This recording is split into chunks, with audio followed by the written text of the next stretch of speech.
Hello everyone, আজ আমি আপনাদের সামনে নারকেল পটল বানানোর রেসিপিটি নিয়ে আসলাম। নারকেল পটল আমি কিভাবে বানিয়েছি তাই আমি একটু আপনাদের সামনে শেয়ার করব। এই দেখুন কেমন হয়েছে, দেখেই বোঝা যাচ্ছে যে অনেক টেস্টি হয়েছে বন্ধুরা। দেখতে যেমন হয়েছে খেতেও কিন্তু দুর্দান্ত হয়েছে। তো কথা না বাড়িয়ে চলুন রেসিপিটি আমি কিভাবে বানিয়েছি তা আপনাদের সামনে একটু শেয়ার করি। তো আমার রান্নাঘরে আপনাদের স্বাগতম।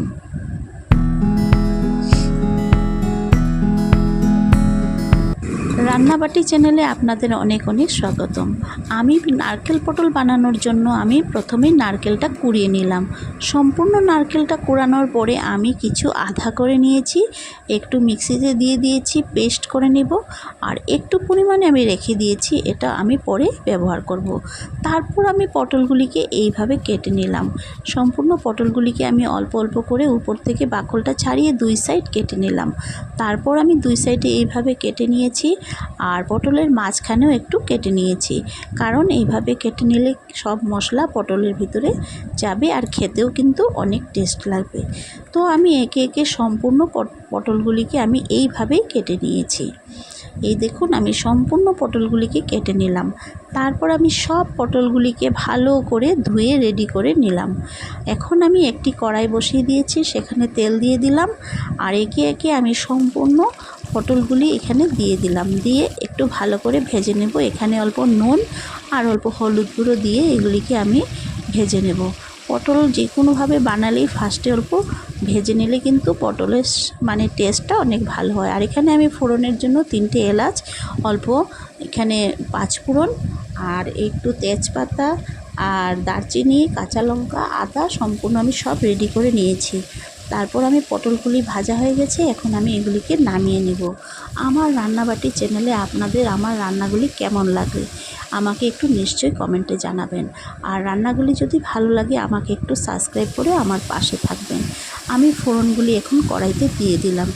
দিয়ে আমি একটু নাড়িয়ে চাড়িয়ে এখানে সামান্য একটু জল অ্যাড করে দিব।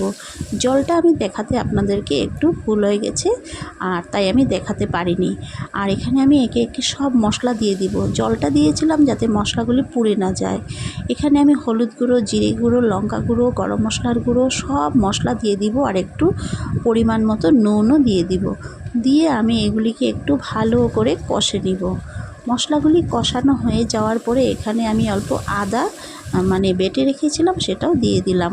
আর তারপর আমি নারকেল যেগুলি বেটে রেখেছিলাম পেস্ট না করে সেগুলি দিয়ে দিব। দিয়ে এখন আমি এটাকে ভালো করে কষে নেব। কষে নিয়ে ভেজে রাখা পটলগুলিও এখানে অ্যাড করে দিব।